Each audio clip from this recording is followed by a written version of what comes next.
ലണ്ടനിൽ ബേസ് ചെയ്ത സംവിധായകനാണെങ്കിലും മുംബൈയുടെ ഒരു റിയൽ ഫീല് കൊണ്ടുവന്നിട്ടുണ്ടെന്നും പറയുന്നുണ്ടല്ലേ? ശരിക്കും, പ്രത്യേകിച്ചും ആ കുറഞ്ഞ വെളിച്ചത്തിലുള്ള ഷോട്ടുകൾ അത് മുംബൈയിലെ സാധാരണ ജീവിതം നന്നായി കാണിക്കുന്നുണ്ട്. ഉമയുടെ മാനസികാവസ്ഥയുമായിട്ടൊക്കെ അത് കണക്റ്റ് ആവുന്നുണ്ട്. പിന്നെ മറ്റൊരാൾ കൂടിയുണ്ടല്ലോ, അയൽവാസി.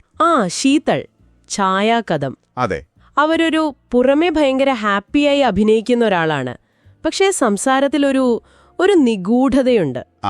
ഒരു ഡാർക്ക് ഹ്യൂമർ പോലെ. അതെ, രാധിക ആപ്തയുടെ ആ ഒരു പ്രക്ഷുബ്ധമായ അഭിനയത്തിന് നല്ലൊരു കോൺട്രാസ്റ്റാണ് ഈ കഥാപാത്രം. പിന്നെ ഉമയുടെ മാനസിക നില തെറ്റുന്നതും ആ സാമൂഹിക സമ്മർദ്ദങ്ങൾ കാരണം അതിനൊരു പരിഹാരമായിട്ട് അവളൊരു ഭീകരമായ വഴി കണ്ടെത്തുന്നുണ്ട്. അത് സ്റ്റോപ്പ് മോഷൻ ആനിമേഷനിലൂടെ കാണിക്കുന്നെന്നും പറയുന്നു. അതെ, അത് ഭയങ്കര ഭാവനാത്മകമായിട്ടാണ് ചെയ്തിട്ടുള്ളതെന്നാണ് നിരൂപകൻ പറയുന്നത്. ഈ സിനിമ ഇന്ത്യൻ പുരുഷാധിപത്യത്തെ ചോദ്യം ചെയ്യുന്നുണ്ടല്ലേ? തീർച്ചയായും.